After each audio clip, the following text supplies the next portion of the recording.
In 2005, YouTube was growing faster than almost any website on the internet. Millions of people were visiting, thousands of videos were being uploaded, and from the outside, it looked like a miracle. But inside the company, the founders had a terrifying problem. YouTube was not making money. It was losing it. Every new upload cost them money. Every new viewer cost them money. Every viral video made the site more expensive to run. So the more successful YouTube became, the closer it got to collapsing. At one point, the hosting bills were being charged to one of the founders' credit cards. Investors were skeptical. Competitors were circling. Copyright lawsuits were coming. And the company had no clear plan to turn all of this attention into a real business. Which means YouTube, one of the most powerful platforms on Earth, probably should have gone bankrupt before most people had even heard of it. But it didn't. Instead, YouTube turned the most expensive problem on the internet into one of the greatest business models ever created. This is the story of how YouTube survived and how a failed dating site became the platform that changed the internet forever. The story starts in a place you might not expect: PayPal. Before YouTube existed, 3 of its founders, Chad Hurley, Steve Chen, and Jawed Karim, worked at PayPal during one of the most important periods in Silicon Valley history. PayPal was full of ambitious people who believed the internet was still young, chaotic, and full of opportunities. And like many people around PayPal at the time, Chad, Steve, and Jawed wanted to build something of their own. They would talk about business ideas. They would think about where the web was going. And eventually, they landed on an idea that sounds almost ridiculous today: a video dating website. At the time, a site called Hot or Not had become popular by letting people upload pictures of themselves and get rated by strangers. The YouTube founders wondered if the same idea could work with video. Instead of just posting a photo, people could upload a short clip of themselves. Others could watch, rate them, and maybe connect. Even the original slogan made this clear: tune in, hook up. That was the first version of YouTube. Not a creator platform, not an entertainment giant, not the future of media, a dating site. And in a strange coincidence, the domain name YouTube was registered on Valentine's Day in 2005. A few months later, the site entered public beta. Jawed Karim uploaded the first ever YouTube video, a short clip of himself at the zoo, standing in front of elephants and talking about their trunks. It was simple, awkward, almost meaningless, but it became one of the most important uploads in internet history. At the time, though, YouTube was still supposed to be about dating. Users could search for videos of men or women. They could choose an age range. The site was built around people presenting themselves to strangers. But there was one major issue. Nobody wanted to use it that way. The dating side of YouTube was basically dead. The founders even tried paying women on Craigslist to upload videos of themselves. Still, almost nobody did it. After months of work, their big idea looked like a failure. But then something strange happened. People did start uploading videos, just not dating videos. They uploaded random clips: snowboarding fails, pets, backflips, parties, jokes, home videos, little moments sitting on computers, cameras, and SD cards that had nowhere else to go. The founders had built a dating site, but users had found a different purpose for it. YouTube was not a place to meet someone. It was a place to share anything. That accidental discovery changed everything. And to their credit, the founders did not fight it. They pivoted. They removed the dating angle and turned YouTube into a general video sharing site. Anyone could upload. Anyone could watch. Anyone could share. That sounds obvious now, but in 2005, it was not obvious at all. Online video was a nightmare. Video files were large. Internet speeds were slow. Different cameras used different formats. Different websites required different players. Sometimes you had to download an entire file before watching. Sometimes you needed the right software. Sometimes the video simply didn't work. There had already been video sharing websites before YouTube, but most of them failed because the technology was too messy and too expensive. YouTube's advantage was not just that it allowed uploads. Its advantage was that it made online video easy. The founders used Flash Player, which was already installed on many computers. That meant users did not need to download a special program. YouTube could convert different video formats into one format and stream the video in small chunks. So instead of waiting forever for a full file to download, you could click a link and start watching. That one change made YouTube feel effortless. Upload a video, send a link, embed it on another site, watch it instantly. For the first time, internet video felt simple enough for normal people. And that simplicity created the first wave of growth. In 2005, MySpace was one of the biggest social networks in the world. People would find a funny YouTube clip, post it on MySpace, and then that clip would spread from profile to profile. YouTube did not need to build a social network from scratch. It could ride on top of one that already existed. A funny clip could be uploaded by one person, embedded by thousands more, and suddenly millions of people were watching. This created a powerful loop. More videos brought more viewers. More viewers brought more uploads. More uploads created more chances for viral videos. And more viral videos brought even more viewers. From the outside, this looked like pure success. But inside YouTube, it created panic. Because video is expensive. Text is cheap. Images are more expensive. But video is brutal. Every uploaded video had to be stored somewhere. Every view used bandwidth. And in the early days, YouTube's hosting deal was not built for this kind of explosion. Steve Chen had hired a hosting company that offered an unlimited bandwidth plan for a flat monthly price. At first, it was perfect. But once YouTube's traffic exploded, the hosting company realized that unlimited could not actually mean unlimited. So YouTube had to start paying based on how much bandwidth it used. Suddenly, the growth that looked so exciting became dangerous. The company had no real revenue, no mature advertising system, no clear business model. And every extra user made the bills bigger. Most companies want more customers because customers bring more money. YouTube had the opposite problem. More users meant more costs. That is why YouTube was such a strange business. The product was working. The audience loved it. The traffic was exploding.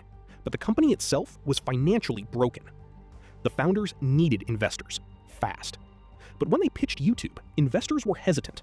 They understood that people liked the product, but liking a product does not automatically make it a good business. Video hosting was expensive. Copyright was risky. Advertising around random user uploads was unproven. And if YouTube became huge, the costs could become enormous. So to many investors, YouTube looked like a great website and a terrible company. Then came the lucky break. Jawed Karim was talking to an old PayPal coworker who mentioned that he had no easy way to share honeymoon videos with friends and family. Jawed showed him YouTube. The coworker was impressed, and more importantly, he was connected to Sequoia Capital, one of Silicon Valley's most important venture firms. That connection changed YouTube's future.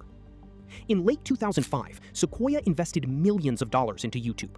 For the founders, it was oxygen. The money allowed them to hire employees, improve infrastructure, and keep the site alive. They moved into a small office above a pizza restaurant. It was cramped. It was chaotic. It was apparently infested with rats. But it meant YouTube had survived its first near-death experience. The problem was that survival only created the next crisis, because YouTube's biggest source of traffic, MySpace, started to see it as a threat. At first, MySpace helped YouTube grow. Users embedded YouTube videos on their profiles. Those videos brought viewers back to YouTube. But from MySpace's point of view, that was a problem. Every YouTube link was a way for users to leave MySpace. So MySpace started blocking YouTube links and even began building its own video product. For a normal startup, losing its biggest traffic source might have been fatal. But by then, YouTube had changed. It was no longer just a place where people stored random video files. Something deeper was happening. People were beginning to make videos specifically for YouTube. They were not uploading because they needed storage. They were uploading because they wanted an audience. And YouTube had added one small button that helped turn that behavior into a new culture: subscribe. The subscribe button seems obvious today, but at the time, it was revolutionary. It changed YouTube from a video storage site into a relationship between creators and viewers. If someone liked your videos, they could follow you. If you uploaded again, they could come back. That meant a person in their bedroom could begin building an audience without permission from a studio, a TV network, or a record label. This is where YouTube became something more powerful than the founders originally imagined. It became a platform for people, musicians, comedians, gamers, filmmakers, teachers, vloggers. Anyone with a camera and an internet connection could start publishing, and that made YouTube much harder to kill. MySpace could block links, competitors could copy features, but YouTube already had culture.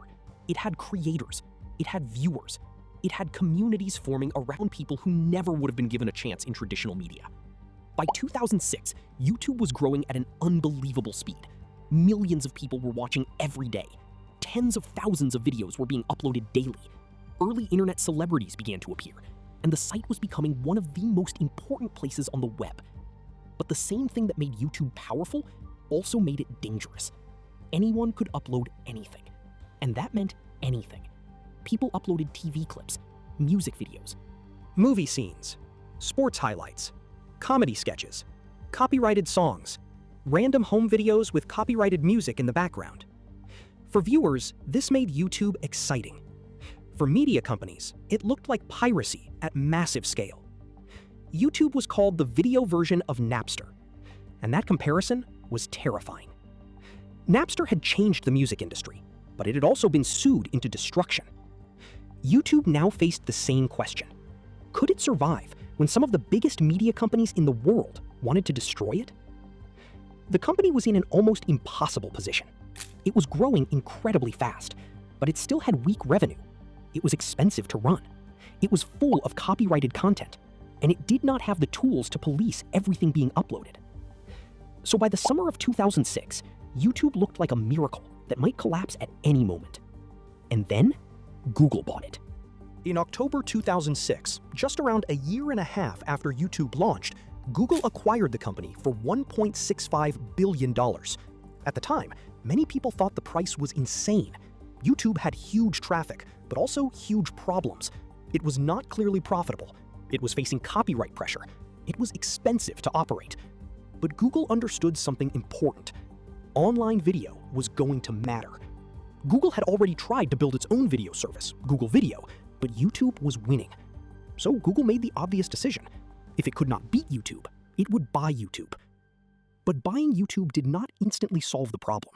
In some ways, it made the legal pressure even worse. Now YouTube was not just a fast-growing startup, it was owned by one of the richest technology companies in the world. That made it a much bigger target. Media companies wanted compensation. Viacom sued YouTube for $1 billion. Record labels were angry.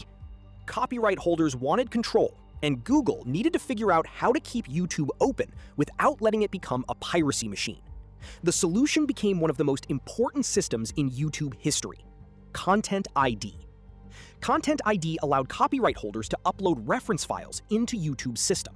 YouTube could then scan uploads and identify matches. If someone uploaded copyrighted material, the rights holder could choose what happened. They could block it, track it, or monetize it. This was a massive breakthrough. It did not eliminate copyright conflict, but it gave YouTube a way to manage the chaos. And it helped transform copyrighted content from an existential threat into something that could sometimes generate revenue. But copyright was only one half of the problem. YouTube still needed to become a real business. And this is where Google's advertising machine changed everything. Google knew ads better than almost any company on earth. It understood targeting. It understood auctions. It understood how to turn attention into money. So ads gradually became a much bigger part of YouTube. But the real breakthrough came in 2007, the YouTube Partner Program. Before this, people uploaded mostly for fun, to share, to perform, to connect, to be seen. But with the Partner Program, YouTube told creators something radical. If your videos made money from ads, you could get a share. The creator would get part of the revenue, and YouTube would keep the rest. That changed the internet. Suddenly, making videos online could become more than a hobby. It could become income. And later, for some creators, it could become a career. This was the moment YouTube's broken business started to make sense.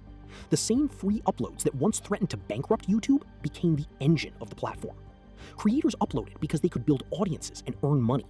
Viewers watched because creators kept making content. Advertisers paid because viewers spent time on the platform. YouTube took a cut, and the cycle repeated. More creators, more videos, more viewers, more ads, more money. YouTube had turned its biggest cost into its biggest advantage. That is why the Partner Program was so powerful. It did not just monetize YouTube, it aligned YouTube's incentives with creators. If creators succeeded, YouTube succeeded. And if YouTube grew, creators had more reason to keep uploading. This created the foundation of the creator economy, a world where someone could film comedy sketches, tutorials, reviews, video essays, gaming videos, music, or daily vlogs and build a real audience without asking anyone for permission. The old media gatekeepers were no longer required. You did not need a TV network. You did not need a newspaper. You did not need a record label. You could upload, and if people cared, the platform could reward you. But every solution created a new problem. Once views meant money, people started chasing views more aggressively. Titles became more dramatic. Thumbnails became more manipulative. Creators learned that getting the click mattered. Clickbait spread across the platform. YouTube then faced another difficult question. Should it reward videos people clicked on, or videos people actually watched? The answer changed the platform again. YouTube began prioritizing watch time. The idea was simple. If someone watched longer, they were probably more satisfied than someone who clicked and immediately left. This pushed creators toward longer, more engaging videos. It helped grow gaming content, reaction videos, documentaries, tutorials, podcasts, and other formats that could hold attention for longer periods. It also made YouTube a better business. More watch time meant more ads. More ads meant more money. But as YouTube grew bigger, the platform became harder to control. By the mid-2010s, YouTube had become a global media giant. Over 1 billion users, millions of creators, billions in advertising revenue, a new generation of internet celebrities, and entire industries being built around online video. But YouTube's business had a hidden weakness. It depended on 3 groups that often wanted different things. Viewers wanted entertaining, useful, and sometimes edgy content. Creators wanted freedom, reach, and money. Advertisers wanted brand safety. YouTube needed all 3. If viewers left, the platform died. If creators left, the content disappeared. If advertisers left, the money disappeared. Keeping all 3 happy became almost impossible. And this is where the modern era of YouTube became messy. Advertisers began discovering that their ads could appear next to violent, extremist, hateful, or inappropriate content. For big brands, that was unacceptable. They did not want their products associated with videos that could create public backlash, so advertisers pulled spending. YouTube responded by tightening its rules. Millions of videos were demonetized, restricted, or removed.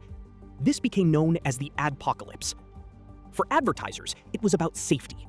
For YouTube, it was about protecting the business. But for creators, it felt like betrayal. Many creators had built their livelihoods around YouTube. They hired teams, they paid rent, they planned their lives around ad revenue. Then suddenly, videos that had earned money before stopped earning. Sometimes the rules were unclear. Sometimes the algorithm made mistakes. Sometimes creators felt punished without understanding why. This revealed the central conflict of YouTube. It wanted to be an open platform, but it also wanted to be a clean advertising business. Those 2 goals do not always fit together. The scandals kept coming. Major creators got into controversies. YouTube Kids faced criticism over disturbing videos aimed at children. Comment sections on kids' videos became a safety concern. Political creators complained about censorship. Viewers complained that YouTube was becoming too corporate. Creators complained about demonetization and copyright claims. Advertisers complained about unsafe content. Every group had a point, and every solution upset someone else. The 2018 YouTube Rewind backlash captured this perfectly. Rewind was supposed to be a celebration of the platform, but that year it became the most disliked video in YouTube history. Viewers felt it ignored the real culture of YouTube. They felt it was too corporate, too safe, too disconnected from the creators and moments people actually cared about. In a way, the backlash was not just about one video. It was about what YouTube had become. The platform that began with random home videos and weird internet culture had become a massive global corporation, trying to satisfy viewers, creators, advertisers, regulators, and the media all at once. That is an impossible job. And yet, despite all of this, YouTube kept growing. TikTok became a huge threat, so YouTube launched Shorts. Twitch dominated live streaming, so YouTube invested in live creators. Netflix and streaming platforms dominated TV screens, so YouTube grew on connected TVs.